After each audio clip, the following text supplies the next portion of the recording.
Olá, tudo bem? Estamos começando então aqui um programa diferente, viu? Você que está nos acompanhando agora, nesse exato momento. Algumas pessoas estão nos acompanhando pelo YouTube, outras estão nos acompanhando pelo rádio.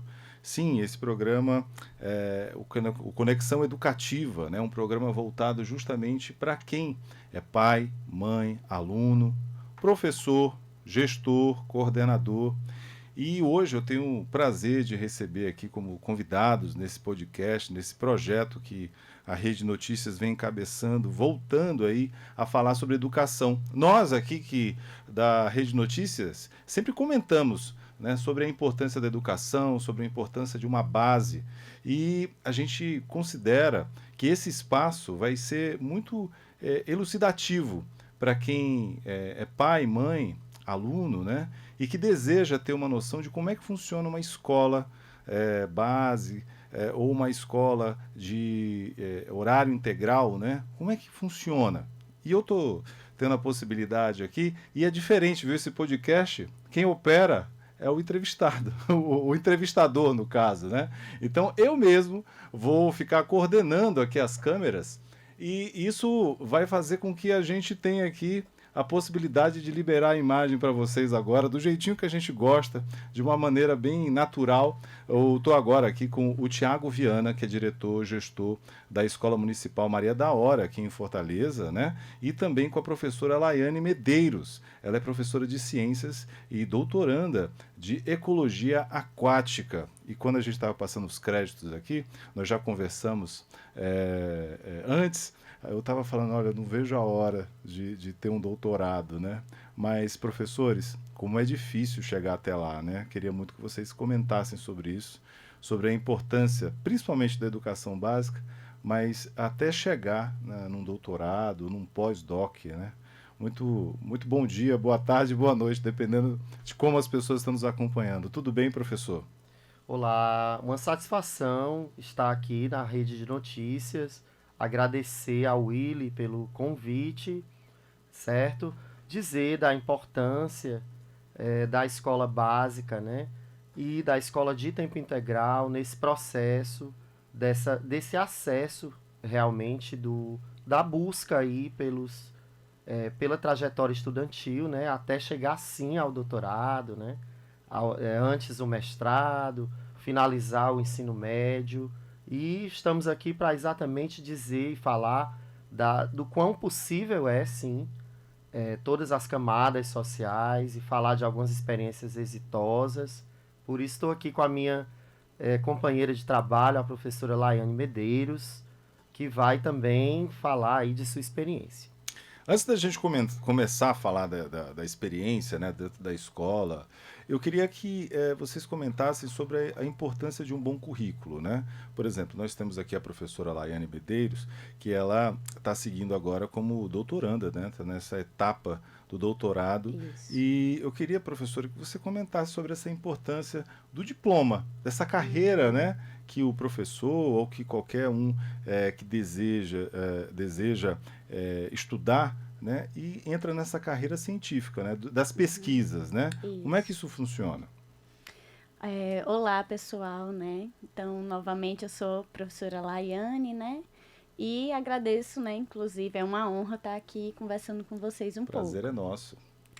Então, falando um pouco, né, sobre essa carreira científica, muitas pessoas que estão distantes, né, inclusive não relacionam isso com a carreira, com o trabalho. Então, é muito desafiador esse caminho Uhum. realmente, tá? Não é fácil, né? Então, principalmente nos últimos anos, a gente tem ouvido bastante. Ah, você só estuda? É só isso que você faz, né? Não. Né? A carreira, o pesquisador, o cientista brasileiro, né? A grande maior parte, né, dos pesquisadores brasileiros cientistas estão nas universidades públicas, Sim. que são justamente esses mestrandos e doutorandos, né? Então, o caminho acadêmico que você segue após o ensino médio. Você consegue, se você conseguir, né, ingressar no ensino superior, que é lá na universidade, aí você pode realizar essa pós-graduação, que primeiro pode fazer especialização, depois mestrado e, por último, doutorado, né? Então, são como se fossem umas escadinhas que você vai subindo, né, nessa sua carreira científica e também educacional, né, acadêmica de maneira geral. E isso é muito importante para o meu currículo, né? Vou aproveitar para comentar um pouquinho do meu currículo, porque eu entrei agora nesse concurso para professor aqui da Prefeitura de Fortaleza. E é muito importante porque, além disso, trazer uma bagagem para mim, para minha atuação, inclusive em sala de aula. Sim. Porque quando a gente está nessa carreira científica do mestrado e do doutorado, além da nossa pesquisa, né, que para isso a gente precisa estudar bastante, a gente inclusive dá aula na universidade, né, para as turmas de graduação. Então, eu dei aula para as turmas de biologia lá na universidade, né? No caso, eu vim da UFRN, que é a Universidade Federal do Rio Grande do Norte, né? Eu sou uma novata aqui no Ceará. Todo dia eu aprendo uma coisa diferente aqui, ainda não conheço tudo. Então, acrescenta demais para a minha atuação em sala de aula. Acredito que para um profissionalismo, né? Porque são muitos anos para você chegar até esse passo. E acrescenta também financeiramente, né? Que isso é uma coisa importante para a gente, porque a gente trabalha com amor, mas a gente não paga as contas com amor, né? A gente precisa, sim, dessa valorização financeira, valorização profissional, que vai de vários âmbitos, assim, tanto de estrutura e, nesse caso especificamente, financeiro, que é muito importante. Então, eu tenho uma promoção por titularidade, né, que é essa forma que eles chamam, uma vez que eu finalizei o meu mestrado, e quando eu finalizar o meu doutorado, aí eu vou conseguir também um pouquinho mais, né? E tem a questão do peso também, quando você presta um concurso, né? Vai lá e faz um concurso, Sim, você tem um certeza. peso também naquela questão da competição, né? De quem tem um currículo melhor, não é isso, professor? Sim, e especialmente a referência. Uhum. O quão importante é o professor ser esse referencial para esses alunos. E dizer da total possibilidade que eles têm, né? Por exemplo, estamos hoje numa campanha bem forte do ingresso dos alunos do 9º ano ao Instituto Federal de Tecnologia de Ceará. Né? Então, esse trabalho de incentivo a busca por essa titularidade, para esses degraus, como a professora Laiane coloca, né? E das camadas mais vulneráveis da sociedade, isso é bem gratificante. Né? E aí contar com uma estrutura que a escola de tempo integral hoje tem aqui no município, laboratórios, né? Práticas experimentais, todas essas atividades que a pesquisa, promovidas pela pesquisa e com o conhecimento acadêmico da professora e esse incentivo também para a carreira, né? Esse incentivo do plano de cargos e salários. Né? Então, penso que a rede de Fortaleza avança, né? E faz os alunos também ocuparem essas cadeiras que são deles. Maravilha. Vamos fazer o seguinte agora, vamos começar a falar sobre o trabalho numa escola em tempo integral. Eu imagino que não deve ser fácil, eu imagino tanto que vocês devem se dedicar, né? E as questões que vocês vivem no dia a dia, né? Então, eu já começo perguntando para o professor Tiago, que é gestor da Escola Municipal Maria da Hora, aqui em Fortaleza, como é o seu dia a dia? Muito bem. Eu, por exemplo, falo porque eu vou lá falar com você às vezes e eu vejo a dificuldade para conseguir um tempinho na sua agenda. Sim. Porque não é atendendo questões externas, não, viu, minha gente? É atendendo o aluno, pai, né? Às vezes questões burocráticas mesmo da escola, né? Definições. Mas eu queria muito que você falasse sobre essa questão da gestão dentro de uma escola. Ok. Vou tentar aqui resumir em um breve comentário, mas talvez um comentário importante e forte. Primeiro, dizer da honra que me é dada de gerir uma escola desse porte. Eu penso que seja uma política pública da mais alta importância nesse momento, pós-pandemia, sobretudo. Tem sido muito complexo gerir o emocional, tanto dos alunos, professores, a comunidade em geral. A escola, de fato, ela teve que se reinventar nesse período pandêmico, certo? Temos alguns déficits de aprendizagem que precisam estar sendo trabalhados de forma mais, eu diria que mais assertiva e mais direta nesse momento. Eu costumo dizer no meu discurso diário que a escola de tempo integral ela não é milagreira, ela precisa da parceria dos pais, da família. Obviamente que a gente trabalha também numa gestão democrática, então é muito importante nesse momento a escuta do gestor para com esses atores da escola, sejam funcionários, pais, alunos, professores, Sim. para que a gente possa conseguir a meta comum, que é a aprendizagem satisfatória dos alunos, né? Então, nesse momento, eu diria que talvez o maior desafio enfrentado hoje seja gerir esses anseios, né? E essa expectativa que a sociedade coloca de forma, às vezes, desleal e até exagerada, né?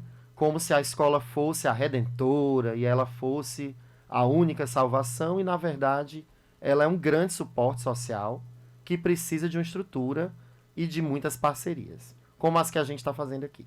Certo. Só explicar aos nossos ouvintes, né, o pessoal que está...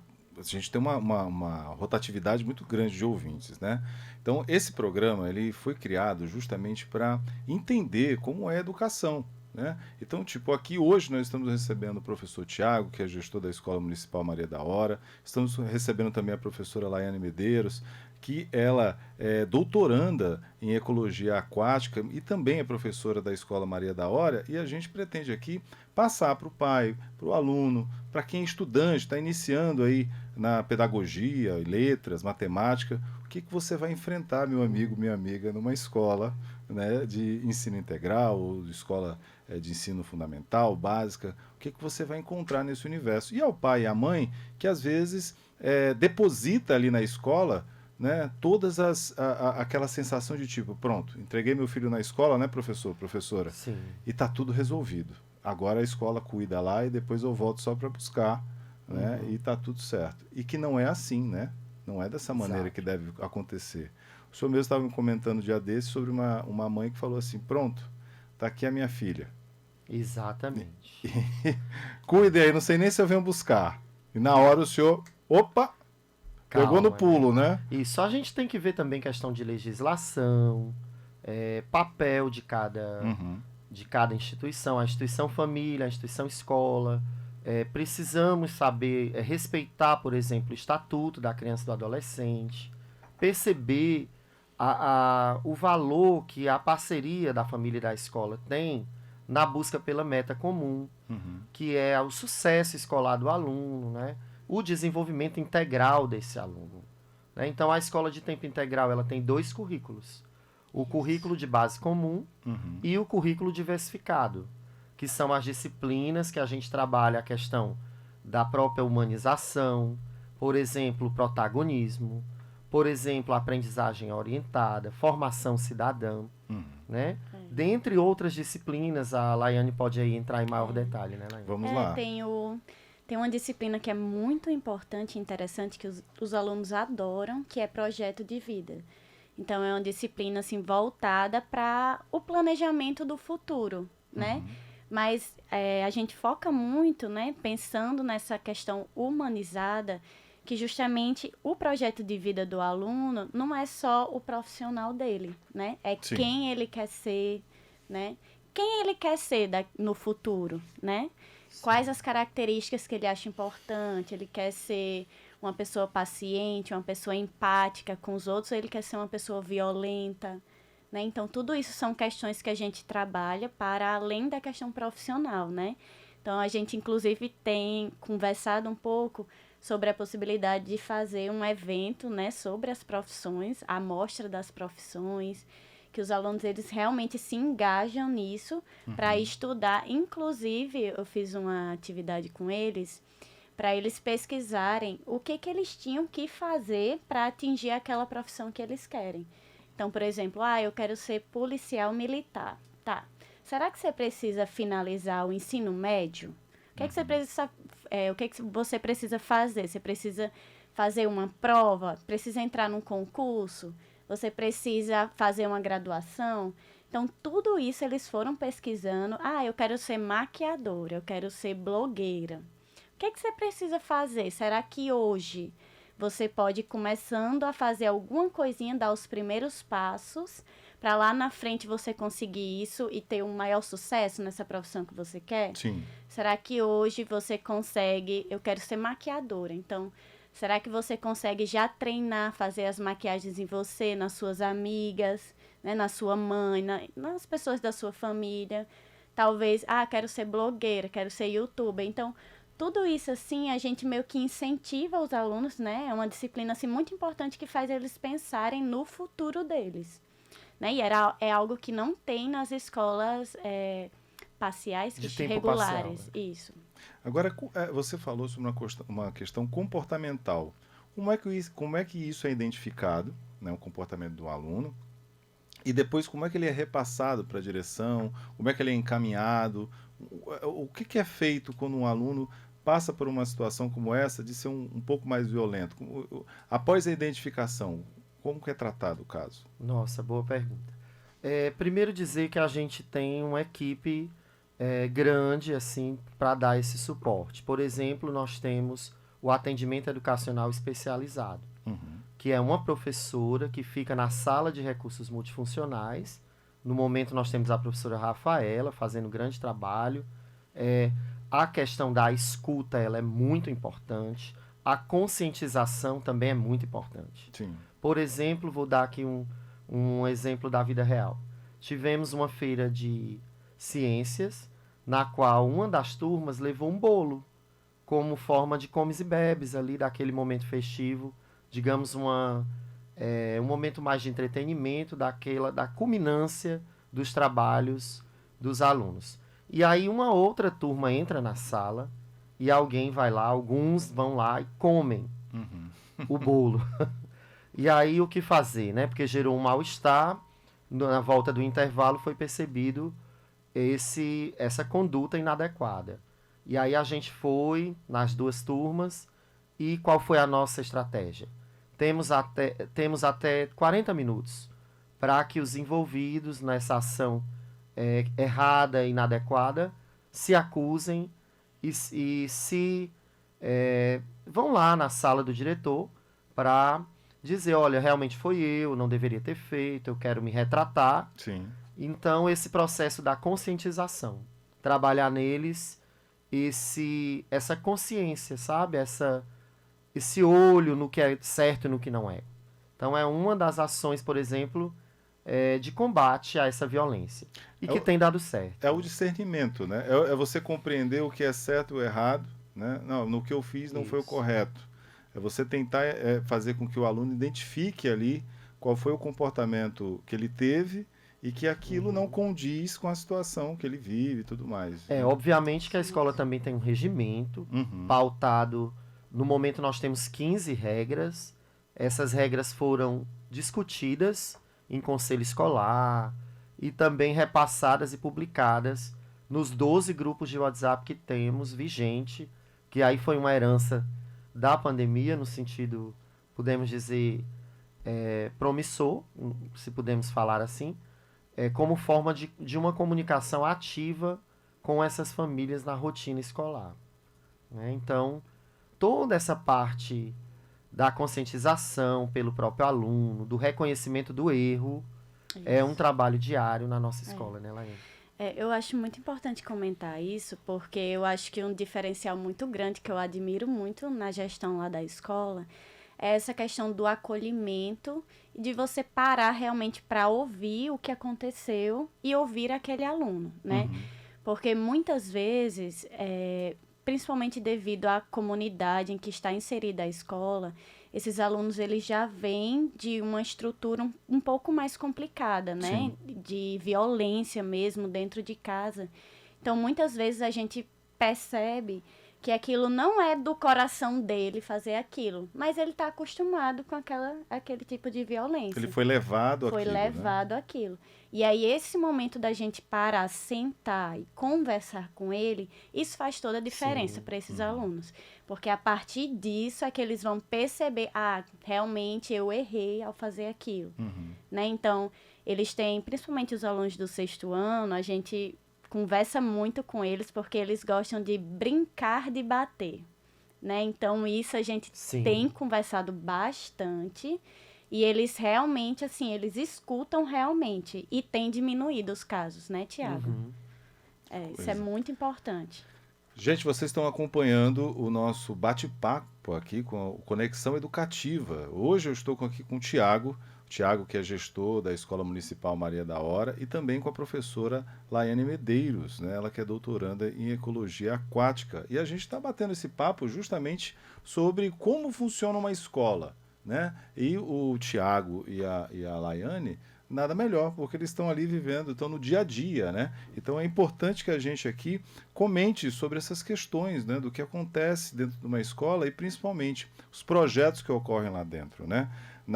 No próximo programa, a Laiane, que vai continuar aqui conosco, ela vai contar sobre um projeto que ela tem, mas só no próximo, Laiane. Mas eu queria ainda falar um pouco mais sobre essa questão da profissão, né? Você comentou que existe aí um trabalho realizado por você, que é explorar as profissões, né? O que você deseja ser quando crescer?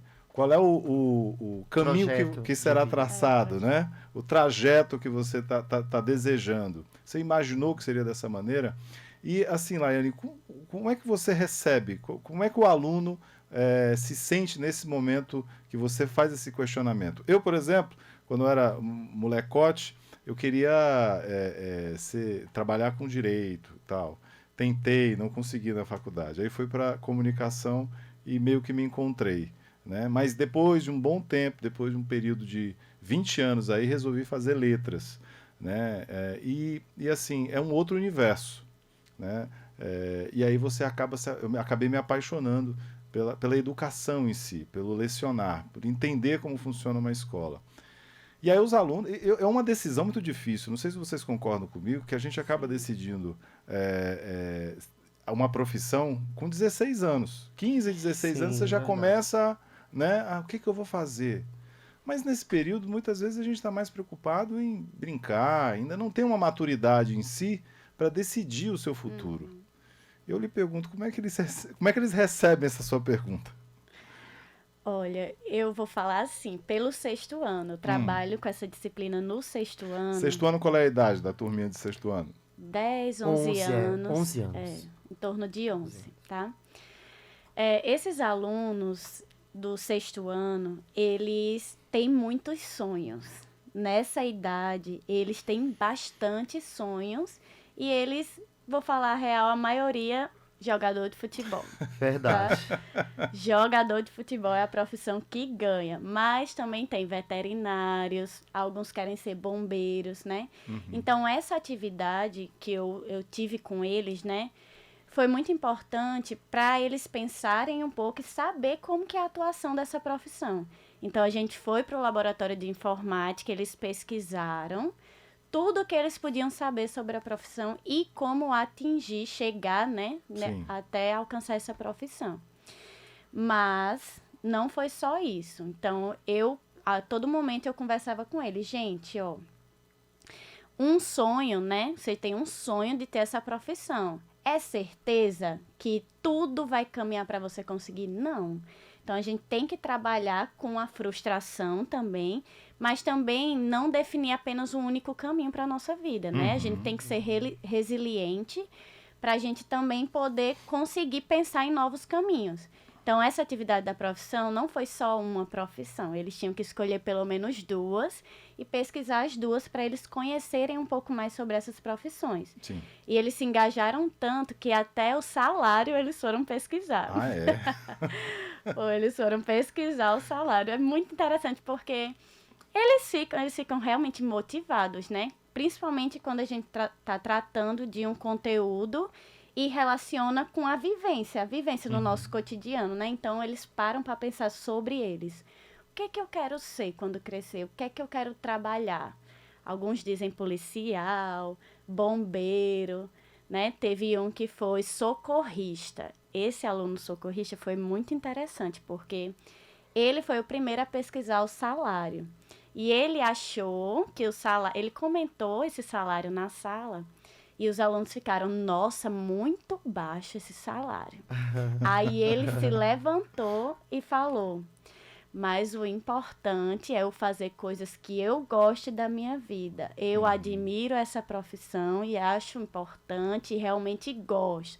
Tem um tio que é dessa profissão, então ele tem um exemplo, né? Sim. Inclusive, isso foi muito importante também. Algumas profissões que eram mais difíceis de encontrar informações, eles pesquisaram alguém específico, ou alguém da família que já trabalha com aquilo e que eles admiram, ou pesquisaram, por exemplo, blogueira. Não tem como você encontrar... o que é que eu vou pesquisar no Google, né?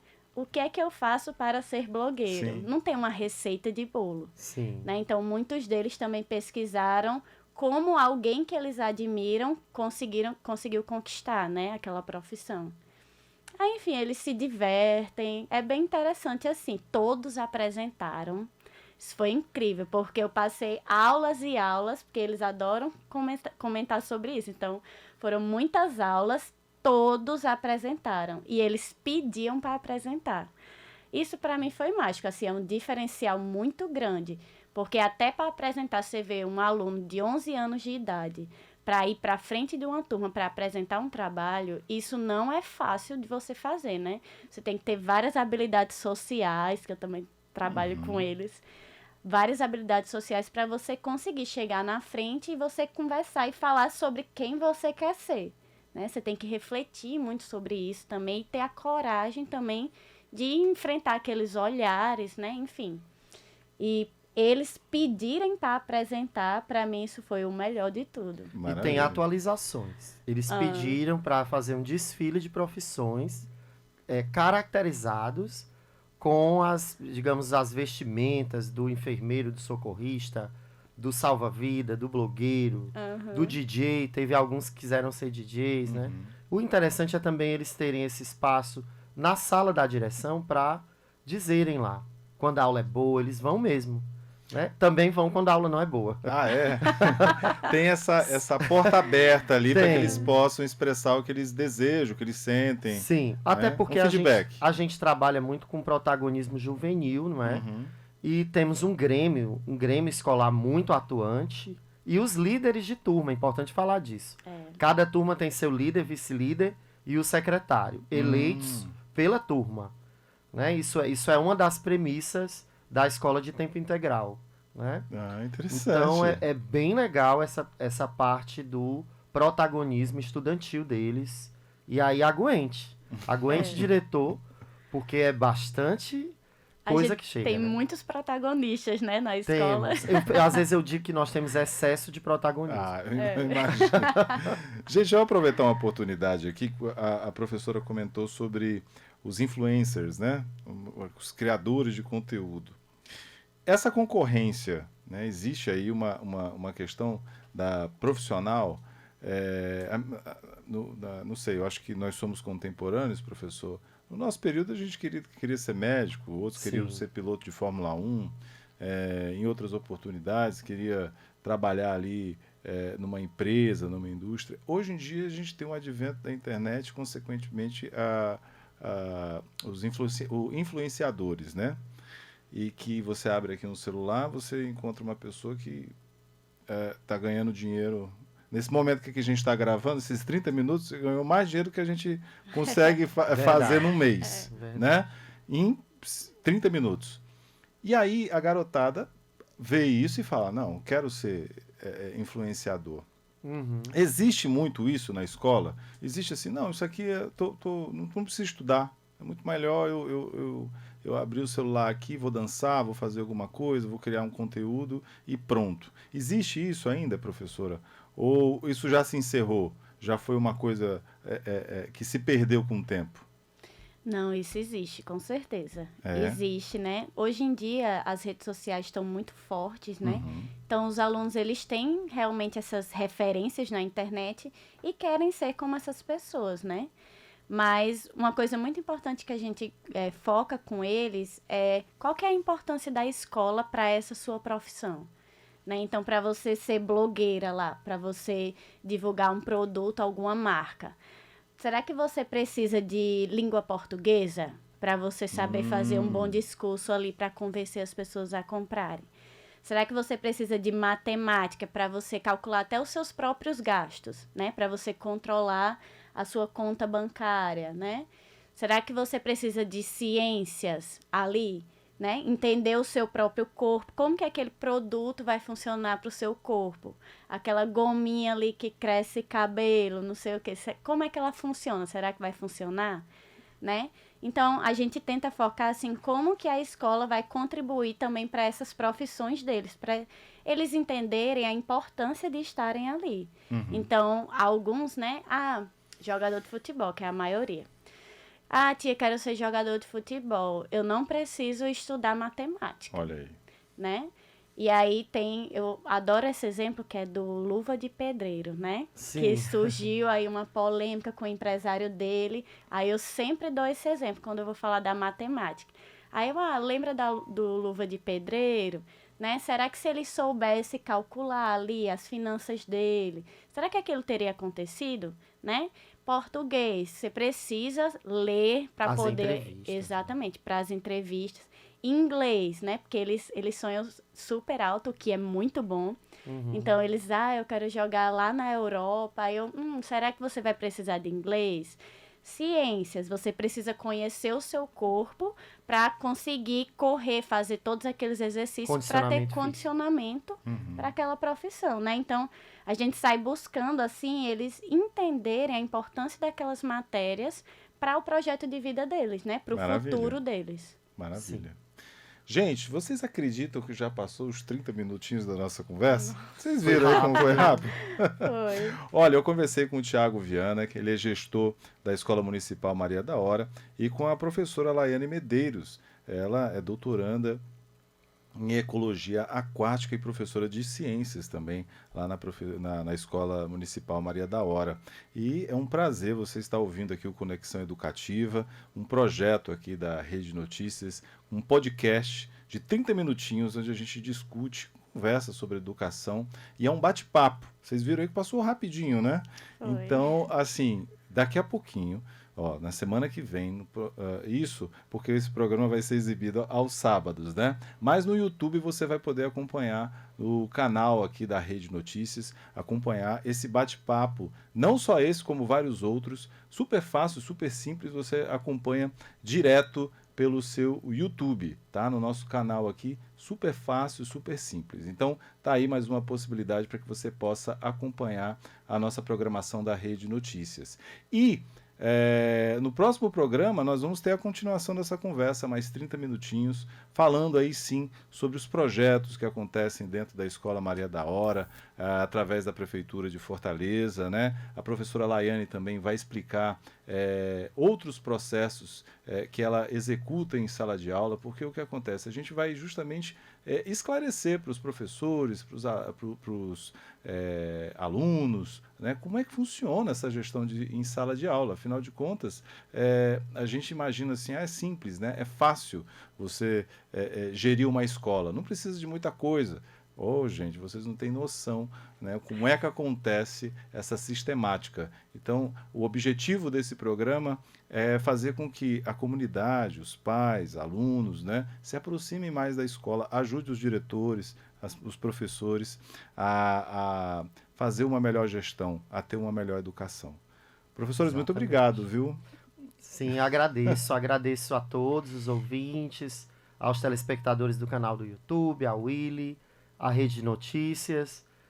Quero mandar um abraço aí para toda a nossa equipe da Escola de Tempo Integral Maria da Hora, os zeladores, os professores, porteiros, os pais, os alunos, a comunidade do Altran Nunes. Forte abraço. Isso. Obrigada também, viu, gente? Obrigada pelo convite. Nada, Para mim tá sendo super divertida essa conversa. E queria mandar um alô para os meus alunos que ficaram super animados com esse podcast e pediram para eu falar deles. Então, um beijo para os meus alunos. Maravilha, muito obrigado, viu, gente? Ó, próximo programa tem muito mais.